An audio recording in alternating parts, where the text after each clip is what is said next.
On est en finale, les Gones, c'est extraordinaire, je suis super content.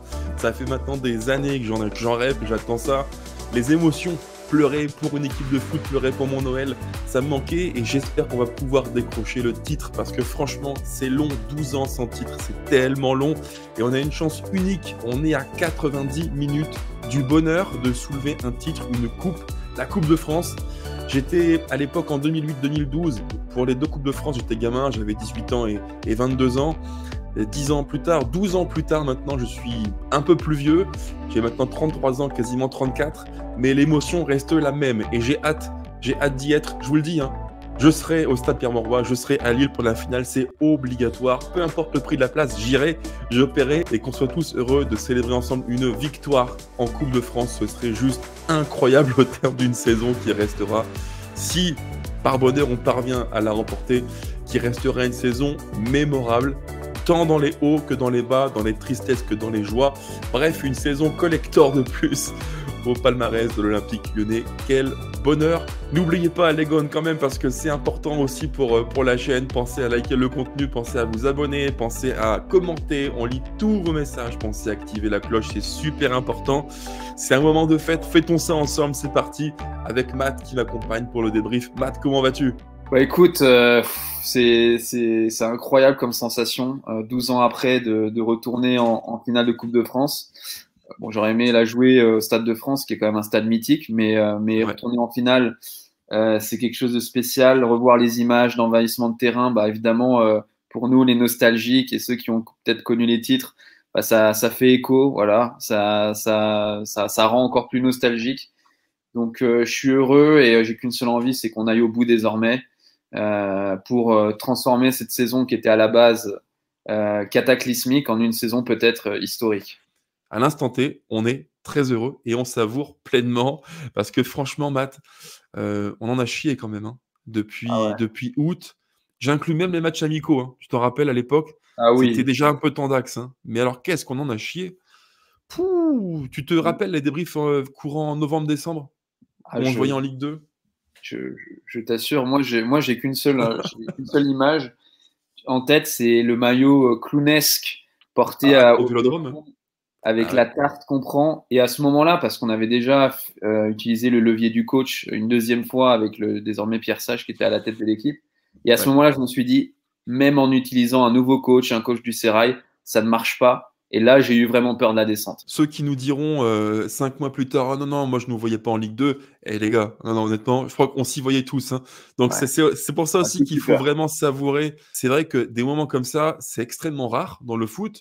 Nous, on Ouais. est chanceux. On a vécu les grandes années, on a vécu l'OL qui gagne, on a vécu des saisons où on écrasait toute concurrence, parfois un peu plus difficilement, mais au final, on était quand même vainqueur. Et là, depuis tant d'années, il ne s'est rien passé. Tous ces gamins, ces jeunes qui ont une quinzaine d'années, là, c'est à eux que je pense, hein, tous ces gamins qui n'ont jamais vu l'OL gagner, si ce n'est une Zobio Cup, dont je parle souvent pour blaguer, mais c'est rien en fait. Donc tous ces gamins-là, je leur souhaite de vivre un match où l'OL soulève un titre. Je veux que pour tous ces jeunes qui ne connaissent pas l'OL victorieux, ils puissent se dire, moi aussi, j'ai vécu un titre. Mais inscrire un titre au palmarès, c'est une sensation, C'est on va unique. dire, incroyable, unique. Et vraiment, rien que le fait d'emmener déjà les supporters au stade, dans une finale, dans un engouement, alors évidemment, il vaut mieux la gagner, mais c'est déjà un succès à ce niveau-là. Tu avais un stade plein ce soir et on espère qu'il y aura tout autant de Lyonnais au stade Pierre-Mauroy. Bon, je pense qu'il n'y aura pas assez de place pour tous les caser, mais il y aura, il y aura probablement un gros déplacement et voilà, vivre un D'ailleurs, titre, c'est unique, vraiment. d'ailleurs, Matt, on peut le dire, on y sera, logiquement. Alors, Si tout se passe bien, en tout cas, on va tout faire pour y j'espère, être. on fera tout en Hein, tout cas on va pour tout y aller. faire.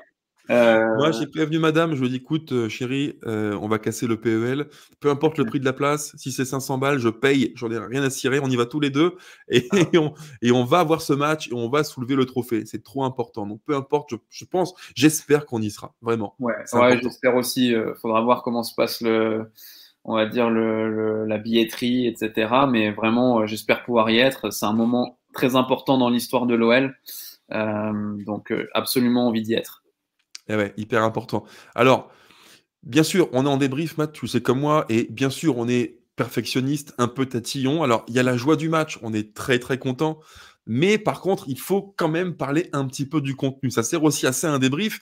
Ouais, Alors, qualification, très bien, on est super content, on a hâte d'y être en finale, mais malgré tout, le contenu du match, Matt, je sais pas comment toi tu l'as vécu, enfin si, on a un peu parlé de ça durant le match, on s'est ouais. écrit des messages.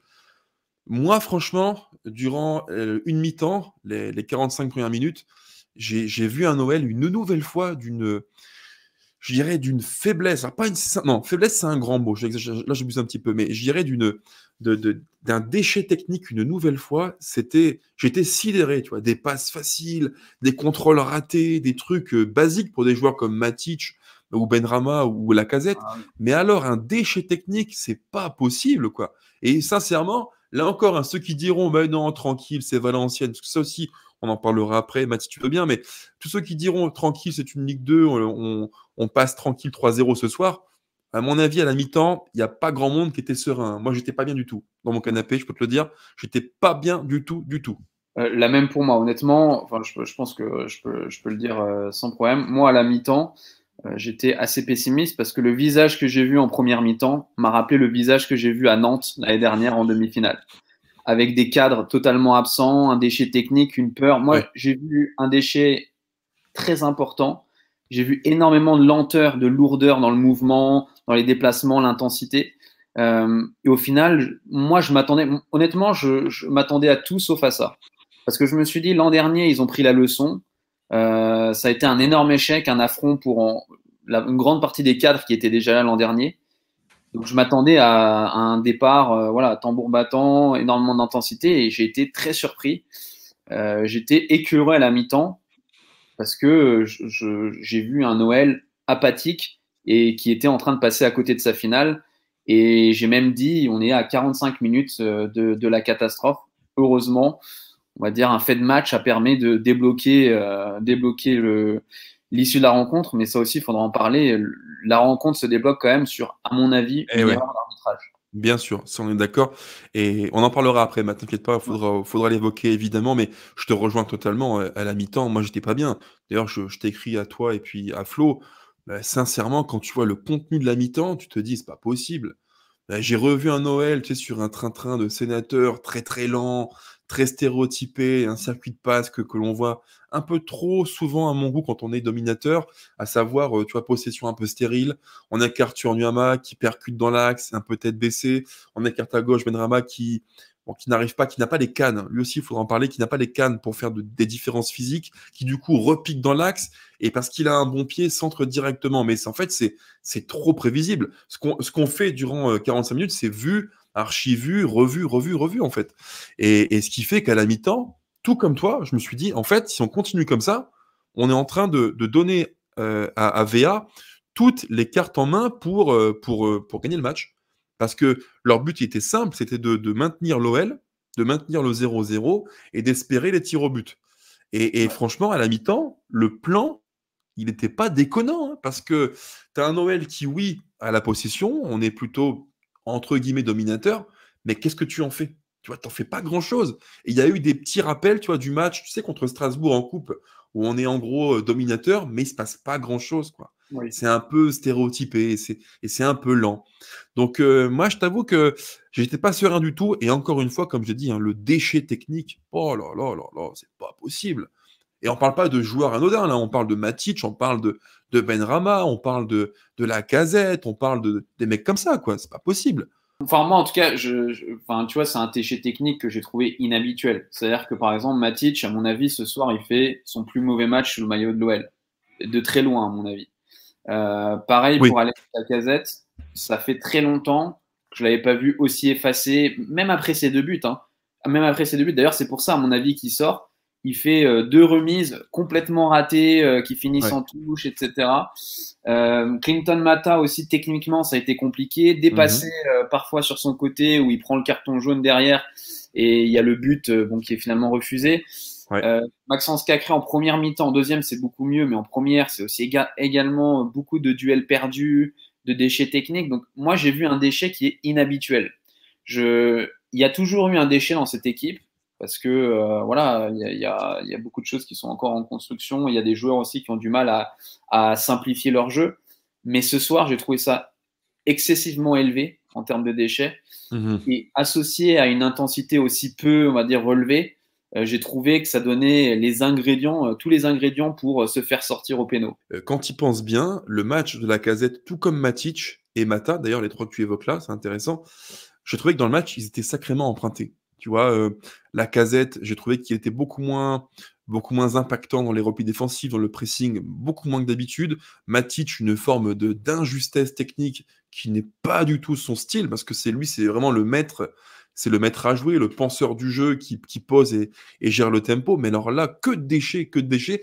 Et je pense qu'il y a une donnée physique. Alors, pour quelle raison? Est-ce qu'il y a un facteur âge? Parce qu'on a quand même affaire à des trentenaires bien tapés, hein, 33 ans Lacazette, 30, quasiment 36 Matic, 31 pour Mata.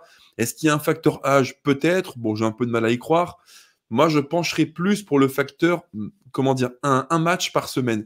On a affaire à des joueurs quand même qui sont des joueurs estampillés Coupe d'Europe. Lacazette, Matic, Mata, c'est des mecs qui, durant toute leur carrière, ont joué quasiment 3 matchs par semaine. Et là, on est à un match tous les 4, 5 jours, parfois une semaine. C'est extrêmement long et je m'interroge sur le fait, est-ce que oui ou non, ça peut contribuer, tu vois, à les, entre guillemets, un petit peu à les ramollir, quoi, à perdre du rythme et du jus. Je me demande. D'ailleurs, à l'époque, rappelle-toi, il y avait Gérard Rouillet qui disait à l'époque que mieux vaut jouer tous les 3 jours, car ça Oui, maintient un petit peu une dynamique, un rythme physique. mais Et je il y a suis plein de d'accord. matchs qu'on jouait en Ligue 1 à l'époque, après un match de Coupe d'Europe, donc de Ligue des Champions, où on était mal durant 45 minutes, mais en seconde mi-temps, on avait un regain d'énergie, Ouais. un second souffle, aussi dû à l'enchaînement des matchs. Et tu vois, là, je me dis, est-ce qu'il n'y a pas un peu ça, le côté manque de rythme, on n'enchaîne pas assez les matchs intenses? Peut-être, je sais pas, hein, j'ai pas de raison objective à ça, j'y réfléchis un petit peu, mais voir autant de joueurs comme ça, apathiques et très lents sur les appuis, et pas juste techniquement, ça m'interroge. Et on parle pas de petits joueurs, on parle des mecs qui ont connu Arsenal, Ouais, Chelsea, c'est connu. Manchester, la Roma, c'est des gros joueurs, là, c'est pas du petit calibre. Donc bon, Bah écoute, je trouve ça intéressant ton explication. Je pense qu'il y a une partie de ça. Je pense que cette équipe a tout simplement perdu l'habitude de jouer tous les 3 jours et je que ça pense. s'en ressent, Ouais. notamment sur les organismes bah, peut-être un peu plus âgés qui ont, tu sais, peut-être besoin justement D'enchaîner. d'avoir cet enchaînement des matchs pour pouvoir justement, dès qu'il faut jouer un match à 3 jours après un autre, le pouvoir le faire. Mhm. Mais bon, c'est vrai que je me suis dit, d'un côté, tu reviens d'une trêve internationale de 2 semaines, donc tu es quand même censé avoir un peu de jus. Je sais pas. Je sais Ah pas, mais oui, en tout mais regarde, cas, en même temps, Matt, tous ces mecs-là, Matic, Lacazette, Mata, durant 15 jours, ils n'ont pas joué, ouais, c'est le manque de rythme, c'est tu vois. possible. Ouais. Bah, je m'interroge, hein. Je dis pas que c'est la raison, hein. On n'a pas d'infos là-dessus, mais moi, en tout cas, je serais curieux Intéressant. d'avoir les stats GPS parce que je trouve qu'il y a vraiment un manque de dynamisme physique chez beaucoup de joueurs, Ouais. malheureusement. Malheureusement. Et d'ailleurs, quand tu prends, regarde, Tagliafico qui fait un match très complet, du début à la fin, Ah oui. pour le coup, lui, il a joué en sélection, hein. Et il est parti en Amérique du Sud. Donc, est-ce qu'il n'y a pas un facteur physique là encore? Je m'interroge. Mais quoi qu'il en soit, ça n'excuse pas tout. Euh, Non, ouais. le déchet auquel on a encore assisté, c'est vraiment trop là. C'est trop. C'est trop et c'est pénalisant parce que durant une mi-temps, en fait, tu n'arrives pas. Alors, tu as deux, trois situations, occasions, mais tu n'arrives pas à être vraiment tranchant parce que tout le temps, quand tu approches des cages de Loucher, le gardien valenciennois, tu n'arrives pas à être juste, il te manque le bon décalage. Moi, j'ai en tête, d'ailleurs, je t'avais écrit un message, la passe de Matic, il est aux environs des 16 mètres, il met un ballon horrible, mais vraiment un ballon tout mou, à 2 mètres de Cacré, pas bon, quoi. Mais Donc bon, connais ça. bah, méconnaissable. Matic fait un match catastrophique, hein, pour le coup, catastrophique. Mais il n'y a pas que lui, hein, mais son Non, match est non. vraiment pas à la hauteur de son talent.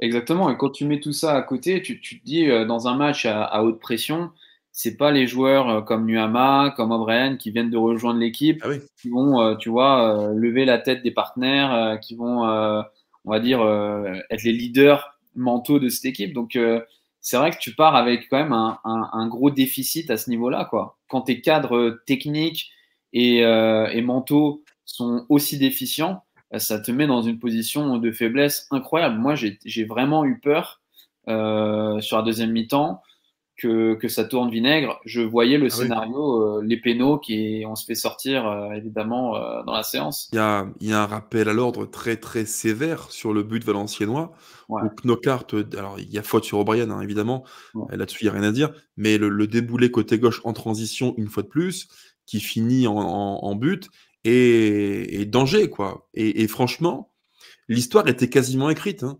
Ça commençait vraiment à sentir le match bourbier où tu n'arrives pas à être transcendant, tu as une emprise globale mais sans être très dangereux, tu n'es pas juste, tu commences un petit peu à perdre pied, tu bafoues ton football, et en face, tu as une équipe qui n'est pas géniale, hein, ça c'est sûr, il y a un manque de talent individuel, mais par contre, ils avaient un plan de jeu clair, 4-4-2, très rigoureux, appliqué, avec leurs quelques qualités, mais c'était minimaliste, mais pour le coup Ah oui. très appliqué. Et par contre, sur les deux, trois coups où ils ont pu attaquer, ils l'ont fait. Et à deux, trois reprises, il y a eu un petit, voire gros danger. Donc, oui, je te rejoins. Moi, j'ai eu peur du pire aussi, hein. Je n'ai pas senti un Noël conquérant du début à Non. la fin, malheureusement. Ouais. Et après, tournant du match, il faut en parler. Tu l'as un petit peu évoqué juste Ouais. avant. Ce penalty sur la casette que Madame Frappard siffle, je vais être franc avec ceux qui nous écoutent. Pour moi, il n'y a absolument rien. Il n'y a absolument rien. Le penalty, il est scandaleux pour moi parce que c'est une amplification de la faute. Alors, tant mieux, hein, c'est vachement cool. Je prends le penalty, c'est ce qui aide à débloquer le match pour l'OL. Mais franchement, l'arbitrage, c'est catastrophique. Siffler péno là-dessus, pour moi, dans ce cas-là, tu dis tout le temps penalty, quoi. Dès qu'il y a un micro-contact, c'est péno. Il n'y a rien, en fait. Il y a vraiment rien. Mais bon, on prend. Je te rejoins totalement. Alors, pour moi, il n'y a pas penalty, absolument pas. Et c'est même flagrant, quoi. Il y a d'autres pénaux où tu peux te dire, bon, écoute, Ah oui. tu peux hésiter. Par exemple, en première période, tu as un accrochage dans la surface où Nuema est retenu. Là, à ce moment-là, je pense que tu peux siffler pénaux, ça se siffle.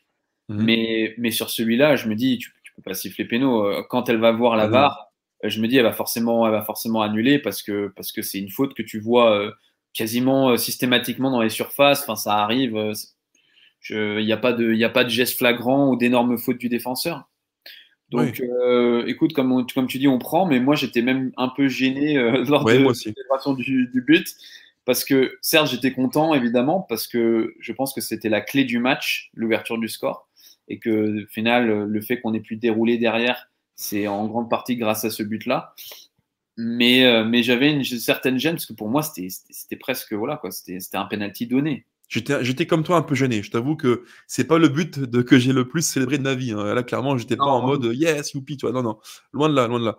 Mais bon. Et après, tout s'enchaîne. On est plus relax, plus propre techniquement, même s'il y a encore du déchet. La case met le doublé. Très important qui, je pense, tue le match oui. littéralement. Et voilà, après 3-0, le match est fini. Et on déroule jusqu'à la fin. Et on se qualifie. À partir du moment où on ouvre le score sur le penalty, derrière le match est beaucoup plus facile puisqu'on met, je crois, le deuxième but 5 minutes après. Ouais.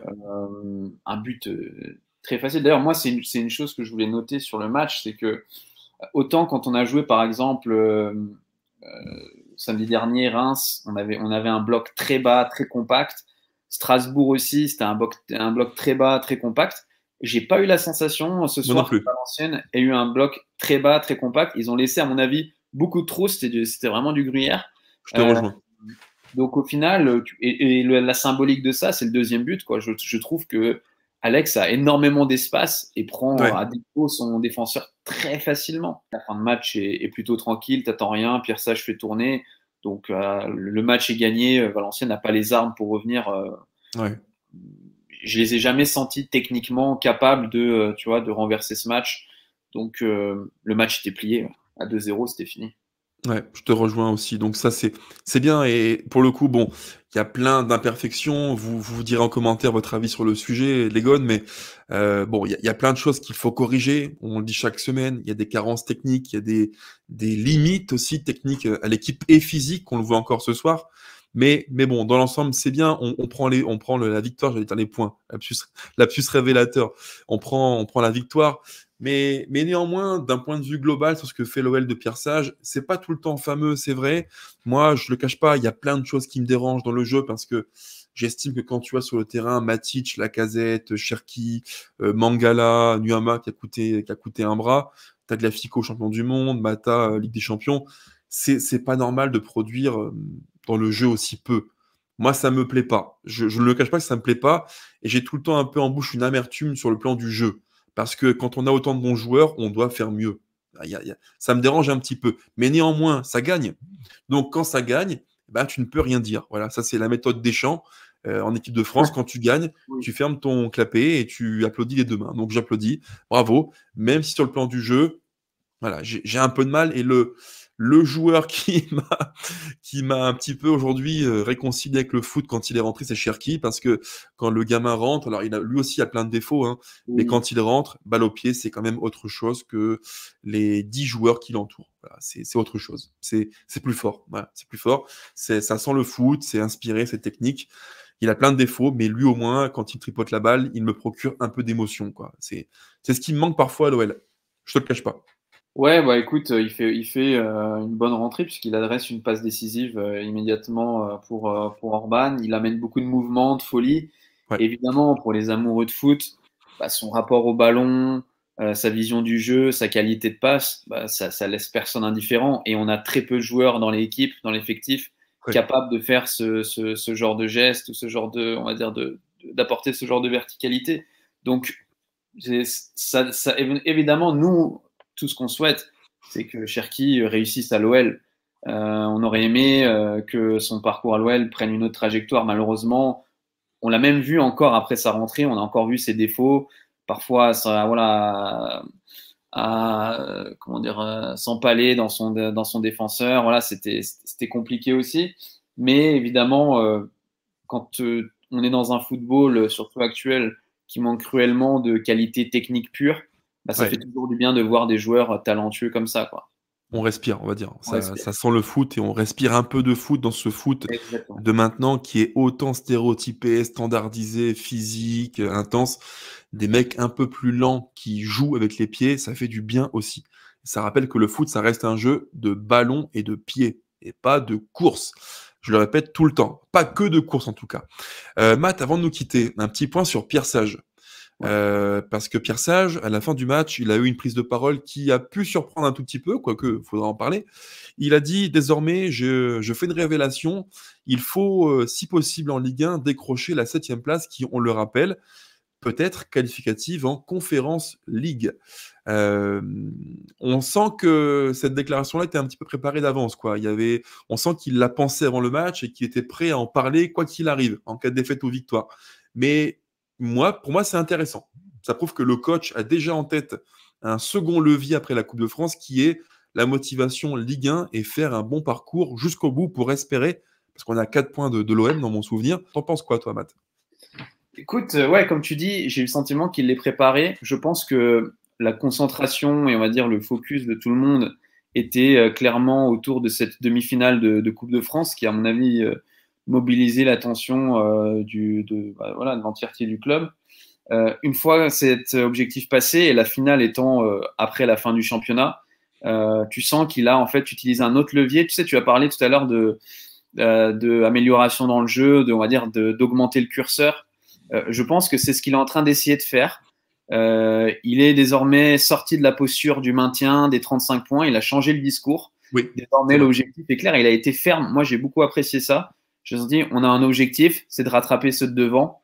J'ai beaucoup apprécié le discours. Ça donne un objectif pour la fin de saison. Et je pense qu'arriver en finale de Coupe de France en étant déjà qualifié dans une Coupe d'Europe, je pense que ça t'enlève aussi de la pression que de jouer une finale avec l'impression de, en plus du trophée, jouer potentiellement un avenir européen ou rien. totalement d'accord avec toi. Je pense totalement comme toi. Je partage ce point de vue-là.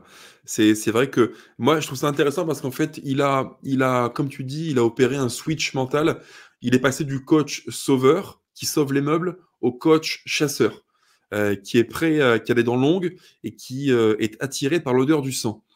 Et ça, c'est positif parce que on a trop souvent souffert, on a trop souvent été en galère. Là, on va beaucoup mieux maintenant, on prend des points et j'ai l'impression que l'appétit avec lui vient un petit peu en mangeant. Plus il mange, plus il est, tu vois, plus il a faim et maintenant il est prêt à aller becqueter les sardines, pardon, les Marseillais, pardon, je corrige mon propos. Donc oui, on sent que progressivement, il est en train de se comment dire, de prendre goût à ça, quoi. Et il transmet ça aux joueurs. Et moi, j'aime bien ce discours de conquérant. Ça me plaît beaucoup. Je te rejoins, ça me plaît vraiment beaucoup. Et j'espère, parce que c'est jouable, hein, 4 points, c'est rien. Il reste, je crois, combien de matchs à jouer? 6, 7 matchs à jouer, donc 21 points dans mon souvenir. Ouais. 21 points en 4 points sur 21, c'est largement jouable. Ça implique que l'on fasse un parcours quasiment sans faute, irréprochable, à peu de choses près, avec un ou deux jokers. Mais bon, en face, c'est pas non plus folichon, quoi. Ni l'OM, ni Nice, ni Lens, d'ailleurs, c'est pas terrible, hein. Donc bon, on verra bien. Moi, ça me paraît pas déconnant comme discours. Sur ce, les gones, c'est la fin du débrief. Alors, c'est un petit peu la ritournelle classique. N'oubliez pas de liker si vous avez aimé la vidéo. Pensez à vous abonner. On est 1322. Ça monte, c'est pas mal. On peut encore aller plus haut, je pense. Pensez à commenter. On lit tous vos commentaires. On y répond, que ce soit Matt, Flo, moi. On prend du temps pour le faire. Avec grand plaisir. Donc, commentez. Dites-nous ce que vous pensez du match et du débrief. Et puis, surtout, activez la cloche. C'est très important. On compte sur vous, les gones. Vous êtes les meilleurs. Allez, l'OL. On est qualifié en finale. On le rappelle. On est extrêmement content. Et on est à 90 minutes d'un nouveau titre, 12 ans après, pour Olympique Lyonnais.